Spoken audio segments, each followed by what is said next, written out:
everyone! So, meron akong malaking bangus dito. Gagawa tayo ng Spanish sardines. So, ikakat ko lang siya.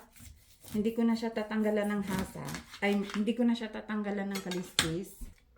Kakat ko lang siya, tsaka ko linisin. Tanggalin ko yung tinae. So, guys, nalinisan ko na yung ating bangus. Tinanggalan ko na ng mga tinae. So, ang ginagawa ko pala ngayon, guys, is ibabad muna natin siya sa salt for an hour. Para matanggal yung mga excess water niya.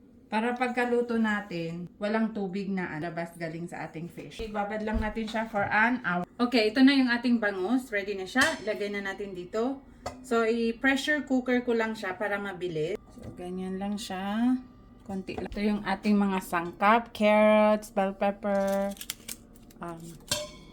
So, lagay lang natin yung ating mga carrots, bell pepper, and then bawang.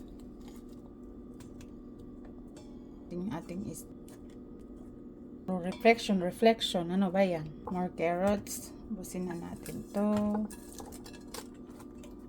Paminta buo. Ating black olives. Din tayo ng sili and then green olives. Then maglalagay tayo ng mantika. Hindi ko nilagay yung exact measurement kasi depende naman sa inyo kung gaano kadami yung ilulutuin nyo. Tansya-tansya na lang. So, madaming oil. Water. Level lang yung water niya. Hindi ko na siya lalagyan ng salt kasi binabad ko na siya kanina ng salt. Okay, pressure cooker lang natin siya for 1 hour.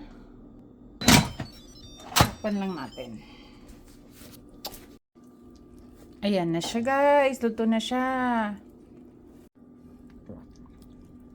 Ayan, lambot na siya. Ay. Ayan.